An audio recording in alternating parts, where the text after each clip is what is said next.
अहोई माता की जय हो। बंधुओं, अहोई अष्टमी व्रत कार्तिक मास के कृष्ण पक्ष की अष्टमी तिथि को रखा जाता है। बंधुओं, यह व्रत माताएं अपने बच्चों के सुखी जीवन, उनके सौभाग्य और उनकी लंबी आयु की कामना से करती हैं। बंधुओं, इस साल यह व्रत 17 अक्टूबर सोमवार को रखा जाएगा। बंधुओं, इस व्रत की खास बात यह है, जिस दिन की अहोई अष्टमी होती है, अगले सप्ताह उसी दिन दिवाली मनाई जाती है। इस व्रत में महिलाएं निर्जला व्रत रखती हैं।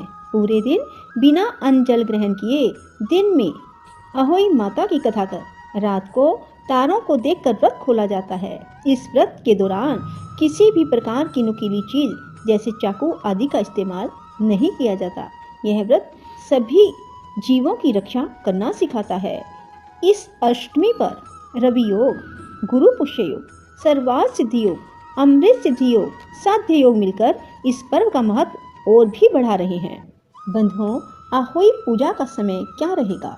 दिन में अहोई अष्टमी कथा सुनने और पूजन के लिए दोपहर 12:30 से 2 बजे के बीच में स्थिर लगन और शुभ चौघड़िया मुहूर्त का समय श्रेष्ठ होगा। संध्या काल में अहोई माता के पूजन के लिए शाम 6:30 बजे से 8:30 के बीच का स्थिर लगन और शुभ मुहूर्त रहेगा। अहोई अष्टमी व्रत कथा। एक बार एक साहूकार की बेटी जहाँ मिट्टी निकाल रही थी, उस स्थान पर स्याहू माता अपने 7 बेटों के साथ रहती थी। मिट्टी निकालते हुए गलती से साहूकार की बेटी की खुरपी की चोट से स्याहू का एक बच्चा मर गया। इस पर क्रोधित होकर स्याहू ने कहा, मैं तुम्हारी कोख बांधूंगी। स्याहू के वचन सुनकर साहूकार की बेटी अपनी 7 भाभियों से एक एक कर विनती करती है कि वह उसके बदले अपनी कोख बंधवा ले। सबसे छोटी भाभी ननद के बदले अपनी कोख बंधवाने के लिए तैयार। इसके बाद छोटी भाभी के जो भी बच्चे होते हैं, वे 7 दिन बाद मर जाते हैं। 7 पुत्रों की इस प्रकार मृत्यु होने के बाद उसने पंडित को बुलवाकर इसका कारण पूछा। पंडित ने सुरही गाय की सेवा करने की सलाह दी। सुरही सेवा से प्रसन्न होती है और छोटी बहू से पूछती है, तू किस लिए मेरी इतनी सेवा कर रही है? वह उससे क्या चाहती है? जो कुछ तेरी इच्छा हो वह मुझसे मांग ले। साहूकार की बहू ने कहा, स्याहू माता ने मेरी कोख बांध दी है, जिससे मेरे बच्चे नहीं बचते हैं। यदि आप मेरी कोख खुलवा देती हैं तो आपका उपकार मैं नहीं भूलूंगी। गाय माता ने उसकी बात मान ली और उसे साथ लेकर 7 समुद्र पार स्याहू माता के पास चली गई। रास्ते में थक जाने पर दोनों आराम करने लगते हैं। अचानक साहूकार की छोटी बहू की नजर एक और जाती है। वह देखती है एक सांप गरुड़ पंखनी के बच्चे को डसने जा रहा है और वह सांप को मार देती है। इतने में गरुड़ पक्षी वहां आ जाती है और खून बिखरा हुआ देखकर उसे लगता है कि छोटी बहू ने उसके बच्चे को मार दिया है। इस पर छोटी बहू को चोंच मारना शुरू कर देती है। छोटी बहू इस बात पर कहती है कि उसने तो उसके बच्चे की जान है। गरुड़ पंखनी इस पर खुश होती है और सुरही सहित उन्हें स्याहू के पास पहुंचा देती है। यहाँ छोटी बहू स्याहू की भी सेवा करती है। स्याहू छोटी बहू की सेवा से प्रसन्न होकर उसे 7 पुत्र और 7 बहू होने का आशीर्वाद देती है। स्याहू छोटी बहू को 7 पुत्र और 7 पुत्रवधुओं का आशीर्वाद दे देती है और कहती है, घर जाने पर तू अहोई माता का उद्यापन करना। 7 अहोई बनाकर 7 कढ़ाई देना। उसने घर लौट कर देखा तो उसके 7 बेटे और 7 बहुएं बैठी हैं। वह खुशी के मारे भाव विभोर हो गई। उसने 7 अहोई बनवाकर 7 कढ़ाई देकर उद्यापन किया। अहोई का अर्थ यह भी होता है अनहोनी को होनी बनाना, जैसे साहूकार की छोटी बहू ने कर दिखाया।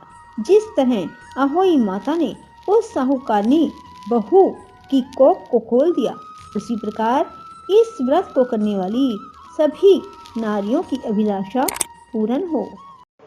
हेलो फ्रेंड्स, स्वागत है आपका मेरे चैनल में। फ्रेंड्स, आज है अहोई अष्टमी।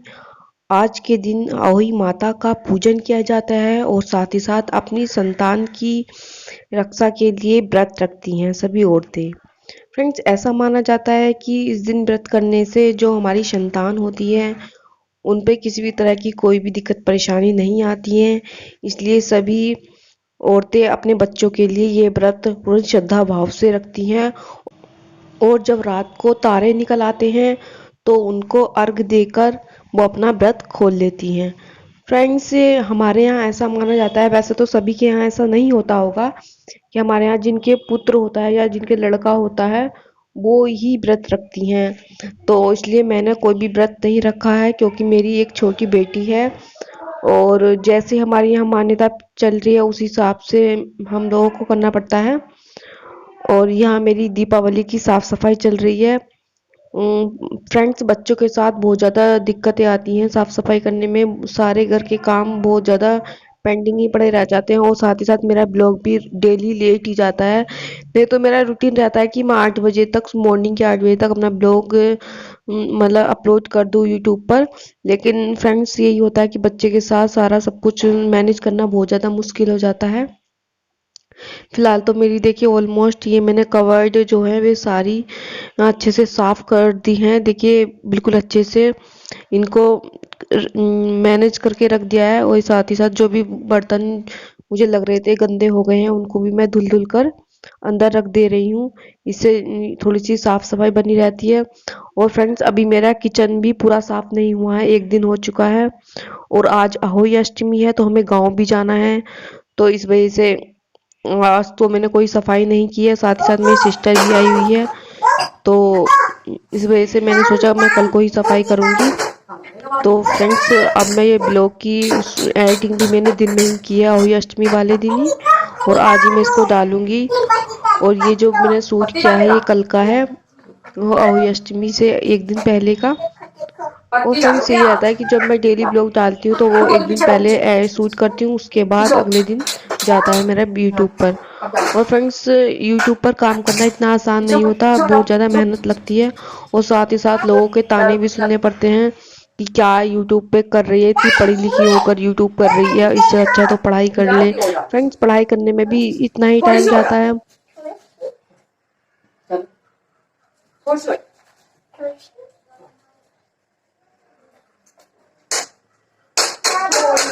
डाल दो। वेलकम। ओ डालो। ओ डालो। हाँ, पति दादी आपने। और डालो। बस, और मैं डालना। बस बंद कर दो ढक्कन। बेटे ढक्कन बंद कर दो। बस और नहीं डालते, चाय खराब हो जाएगी। चाय खराब हो जाएगी आपकी। बस और मत डालना। और मत डालना। और नहीं डालना। नहीं परू नहीं। पूरा दिन साफ सफाई करने के बाद बहुत ज़्यादा थक गई थी मैं, तो मैंने सोचा क्यों ना मैं चाय पी लूँ जिससे रिफ्रेश हो जाऊंगी। और ये चाय छानने लगी थी। फ्रेंड्स, कैसा लगा आपको मेरा आज का व्लॉग? अगर आपको अच्छा लगा तो वीडियो को लाइक करें, शेयर करें और मेरे चैनल को सब्सक्राइब करना बिल्कुल मत भूलना। Okay, bye.